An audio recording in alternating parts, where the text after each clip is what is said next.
मेरा नाम अजय है। आज मुझे नींद नहीं आ रही थी। कोशिश तो बहुत कर रहा था कि नींद आ जाए, लेकिन पता नहीं क्यों मुझे नींद आ ही नहीं रही थी। करवटें बदलते बदलते थक सा गया था और फिर मैं अपने मोबाइल में एक फिल्म देखने लगा। उस वक्त करीब रात के 2 बज रहे थे कि तभी मुझे एक अननोन नंबर से फोन आया। मैंने सोचा फोन उठाऊं या नहीं, क्योंकि नंबर बिल्कुल भी जाना पहचाना नहीं था। फिर सोचा उठा ही लेता हूँ, देखता हूँ किसका फोन है। और फिर जब मैंने फोन उठाया तो उधर से कोई लड़की बोल रही थी और उसकी आवाज बहुत ही मीठी थी। मैंने उसे कहा, मैं आपको नहीं पहचानता हूँ। तो वह लड़की कहने लगी, आहिस्ता आहिस्ता पहचान जाओगे। इस बार मैंने उसे कुछ नहीं कहा तो वह मुझे कहने लगी, क्या तुम मेरे साथ रोमांटिक पल बिताओगे, जिस तरह से एक कपल बिताते हैं? क्या तुम मेरी ख्वाहिश को पूरा करोगे? उसकी बात सुनकर मैं एकदम से शॉक्ड रह गया। कुछ देर तो समझ में नहीं आया कि मैं उस लड़की को क्या बोलूं, लेकिन फिर हिम्मत करके मैंने उसे कहा कि आखिर तुम कौन बोल रही हो? तो वो बोली, मुझे नौजवान लड़के बहुत ही अच्छे लगते हैं और तुम्हारी आवाज से लग रहा है कि तुम 22 से 20 साल के बीच में हो।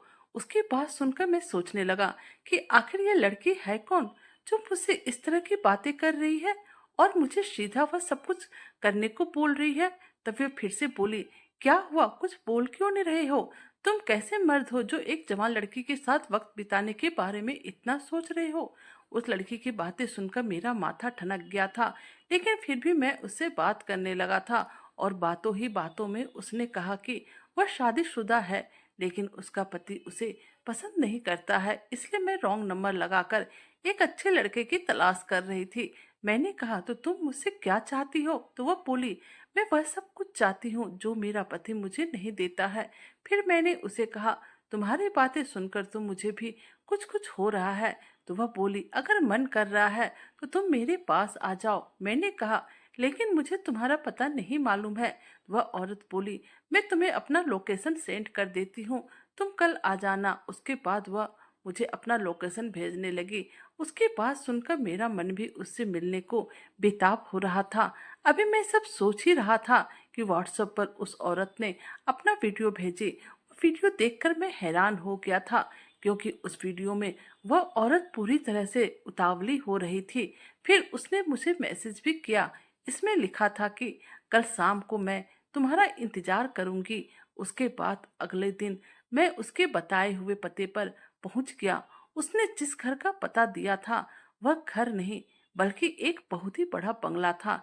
उसके अंदर जाने को मेरी हिम्मत नहीं हो रही थी। मन में तरह तरह के विचार आ रहे थे। एक पल तो मन हो रहा था उस बंगले में ना जाऊं, लेकिन फिर दूसरे ही पल जाने का भी मन कर रहा था। समझ में नहीं आ रहा था क्या करूं, लेकिन फिर बड़ी ही हिम्मत करके डरते डरते आखिरकार मैं उस बंगले के अंदर चला ही गया। अंदर जाने पर मैंने देखा कि वहां पर एक वॉचमैन बैठा था। वह मुझे देखते ही पूछने लगा कि अंदर तुम्हारा क्या काम है? मैंने उसे वह नंबर दिखाया जिससे मुझे रात में फोन आया था। नंबर देखकर वॉचमैन बोला, ठीक है, जाओ मैडम, अंदर ही होगी। उसके बाद मैं बंगले के अंदर चला गया। मैंने अपनी पूरी जिंदगी में इतना सुंदर बंगला आज तक नहीं देखा था। मेरी पलकें तो झपकने को तैयार ही ना थी। उस बंगले के अंदर एक से बढ़कर एक महंगा आइटम रखा था। बंगले को काफी अच्छे तरीके से सजाया गया था। फिर जब मैं अंदर गया तो मैंने देखा कि 2-3 औरतें बहुत ही सज धज कर और स्टाइलिश कपड़े पहनकर बैठकर आपस में कुछ बातें कर रही थी। सच कहूं तो अंदर से मुझे बहुत ही ज्यादा डर लग रहा था। तभी उसमें से एक औरत ने मुझे अपने पास बुलाया और बोली, कौन है तुम? बड़े ही हट्टे कट्टे और मस्त लग रहे हो। इससे पहले कि मैं कुछ बोलता, उसमें से दूसरी औरत बोली, अच्छा तुम वही हो ना जिससे रात में बात हुई थी? तो मैंने कहा, हाँ मैं वही हूँ। वह औरत बोली, ठीक है, तुम्हें हम तीनों को खुश करना पड़ेगा और हम तीनों के साथ रोमांटिक पल बिताना पड़ेगा।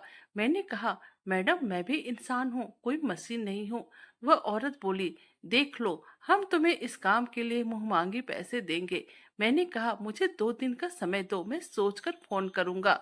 उसके बाद वह औरत बोली, ठीक है, लेकिन 2 दिन से ज्यादा नहीं होना चाहिए, क्योंकि हम तीनों बहनों को तुम बहुत ही ज्यादा पसंद आए हो, अब हम लोगों से रहा नहीं जा रहा है। मैं कुछ ना बोला और फिर अपना घर वापस चला आया। अगले दिन मैंने देखा मेरी मम्मी बैठकर रो रही थी। मैंने कहा, क्या बात है मम्मी, तुम रो क्यों रही हो? वो बोली, बेटा, अब तुम्हारी बहनें शादी के लायक हो गई है। लोग तरह तरह की बातें करते हैं कि जवान लड़की को घर पर बैठा कर रखे हो, कहीं कुछ ऊंच नीच हो गई तो फिर कहीं मुंह दिखाने लायक नहीं रहोगे। समझ में नहीं आ रहा है क्या करूं, कैसे तुम्हारी बहनों की शादी करूं? क्यों हमारे पास पैसे नहीं हैं और अब उसकी शादी करनी बहुत ही जरूरी है। लेकिन बेटा, हमारे पास पैसे नहीं है तो उसकी शादी कैसे होगी? मैंने कहा, मम्मी तुम रो मत, कोई ना कोई रास्ता अवश्य ही निकल जाएगा। अब मेरे पास कोई भी रास्ता नहीं बचा था उन अमीर औरतों की बात मानने के अलावा, क्योंकि मुझे पैसों की सख्त जरूरत थी। और फिर आखिर में मैंने उन औरतों के साथ वह सब किया जो वह चाहती थी। लेकिन फिर उसके बाद जो मेरे साथ हुआ, उसे सुनकर आपके होश उड़ जाएंगे, आपके पैरों तले जमीन निकल जाएगी। आप लोग कल्पना भी नहीं कर सकते कि क्या हुआ होगा। मैं अपनी मम्मी और दो बहनों के साथ दिल्ली में रहता था। मेरे पापा 5 साल पहले हम सबको छोड़कर चले गए थे। मैं एक कंपनी में काम करता था जहां पर कि मुझे महीने के 15,000 मिलते थे और उसी से मेरी मम्मी किसी तरह घर चला रही थी। महीने के आखिर होते होते सारे पैसे खत्म हो जाते थे। बहुत ही मुश्किल से घर का खर्च निकल रहा था। मेरी दोनों बहनें मुझसे 5 साल बड़ी थी और उसकी शादी करनी बहुत ही जरूरी थी, लेकिन हमारे पास पैसों की मजबूरी थी। जैसे जैसे समय बीत रहा था मेरी मम्मी की परेशानियां बढ़ती ही जा रही थी, क्योंकि मेरी दोनों बहनें पूरी तरह से जवान हो गई थी। समझ में नहीं आ रहा था पैसे कहाँ से लाऊं। कभी कभी दिमाग में ये बात आती थी कि कौन सा ऐसा काम करूं कि मुझे एक साथ ढेर सारे पैसे मिल जाए, जिससे कि मैं अपनी बहनों की शादी बहुत ही धूमधाम से कर पाऊं। तभी मुझे याद आया, वह औरत मेरी मदद कर सकती है, क्योंकि जब मैं वापस आ रहा था तो वह मुझे मुंह मांगे पैसे देने को तैयार थी। रात को मैं यही सब सोच रहा था। आखिरकार काफी सोचने विचारने के बाद मैंने उस औरत को फोन किया। फोन उठाते वह औरत बोली, तुम तैयार हो उस काम के लिए? मैंने कहा, हाँ मैं तैयार हूँ, लेकिन आप लोग मुझे कितने रुपए दोगी? तो वह बोली, तुम्हें कितना पैसे चाहिए? मैंने कहा, मुझे बहुत ज्यादा पैसे नहीं चाहिए, बस उतना ही दे दीजिए जितने में मेरी दोनों बहनों की शादी हो जाए। यह सुनकर वह औरत बोली, ठीक है, कल शाम को तुम बंगले पर आ जाना। वैसे तो इस काम में मेरे भी मजे थे, लेकिन फिर भी पता नहीं क्यों मुझे अंदर से बहुत ही ज्यादा घबराहट हो रही थी। उसके बाद अगले दिन शाम को मैं उस बंगले पर पहुंच गया। जब मैं बंगले के अंदर गया था तो वह औरत सोफे पर बैठकर पैक बना रही थी। मुझे देखकर बोली, अगर तुम उसी दिन हमारी बात मान लेते, अभी तक तुम्हारी बहनों की शादी हो गई होती। फिर उन्होंने मुझे अपने पास बिठा लिया और वह औरत मुझे पैक वाला ग्लास देते हुए बोली, यह लो पी लो। मैंने कहा, मैं ये सब नहीं पीता हूँ। तो वह बोली, पी लो, पीकर करने के बाद ज्यादा मजा आता है। उसके बाद उन्हें जबरदस्ती मुझे पिला दी और फिर वह मुझे कमरे के अंदर लेके गई। उसने अंदर से दरवाजा को बंद कर लिया था और फिर वह तीनों औरतें मेरे साथ बारी बारी से, और फिर तभी अचानक से मुझे होश आया तो मैंने देखा मैं अभी तो उन तीनों औरतों के बराबर ही बैठा हूँ। तब मुझे समझ में आया कि मैं सपना देख रहा था। वह लोग मुझसे पूछने लगी, क्या हुआ, तुम इतनी देर तक कहाँ खोए थे और अचानक से चौंक क्यों गए? तभी उसमें से एक औरत बोली, देखो, हम तीनों बहनों ने अभी तक शादी नहीं की है और अब करना भी नहीं चाहते हैं। मैंने कहा, आप लोगों की उम्र 22 से 25 साल के आसपास होगी, फिर शादी क्यों नहीं कर लेती हो? तो उसमें से एक औरत बोली, तुमने सही अनुमान लगाया है, हम तीनों 25 के आसपास हैं, लेकिन हम अपनी दौलत के लिए शादी नहीं कर रहे हैं, क्योंकि हमारा कोई भाई नहीं है और हम इस बंगले को छोड़कर कहीं नहीं जाना चाहते हैं। मैंने कहा, फिर आप लोगों को वह खुशी कैसे मिलेगी जो शादी के बाद औरतों को मिलती है?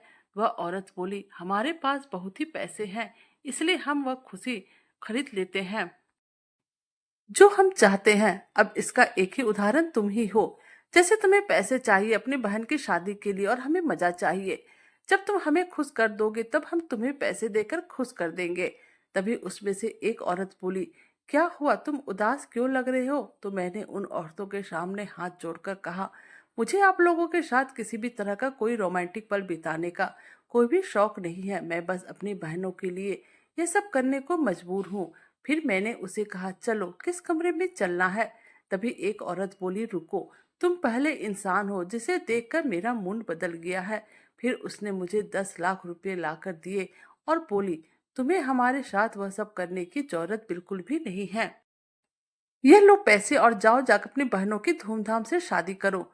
उसकी बात सुनकर बाकी औरतें उसे कहने लगी, तुम यह क्या कर रही हो? एक तो बड़ी मुश्किल से हम लोगों को इतना अच्छा पार्टी मिला है और तुम हो कि ये सब करके हम लोगों का सारा मूड खराब कर रही हो। यह सुनकर वह औरत अपनी दोनों बहनों से बोली, हमारा कोई भाई नहीं है ना, इसीलिए हमें भाई का मोल नहीं समझ आ रहा है। अब इस भाई को देखो जो अपनी बहनों की शादी के लिए हमारे साथ वह सब करने को भी तैयार है। हमारा काम ही यही है, यह नहीं तो किसी और को बुला लेंगे, वह हमें खुश कर देगा क्योंकि हम लोगों के पास पैसों की कोई कमी नहीं है। उस औरत की यह बात सुनकर मेरे आंखों में आंसू आ गए थे। मैंने कहा, कौन कहता है कि आपका कोई भाई नहीं है? अगर आपको बुरा ना लगे, यह गरीब आज से आपका भाई है। मैं एक भाई के जैसे आप लोगों की हर बात मानूंगा। यह सुनकर वह तीनों औरत खुश हो गई और बोली, ठीक है, अब तुम जाओ और हमारी छोटी बहन को बड़ी ही धूमधाम से शादी करो। उसके बाद मैं घर आ गया था और शाम को मैं जब यह कहानी अपनी मम्मी और बहनों को बताई, वह भी चौंक गई थी। मैंने कहा, मम्मी अब तुम्हारी बेटियों की शादी बड़ी ही धूमधाम से होगी क्योंकि मुझे ढेर सारे पैसे मिल गए हैं और अब मैं अपनी बहनों की शादी बड़े ही धूमधाम से करूंगा। तो दोस्तों, यह थी आज की कहानी। दोस्तों, अगर आपको कहानी अच्छी लगी तो प्लीज लाइक, सब्सक्राइब और शेयर कीजिए। Thank you.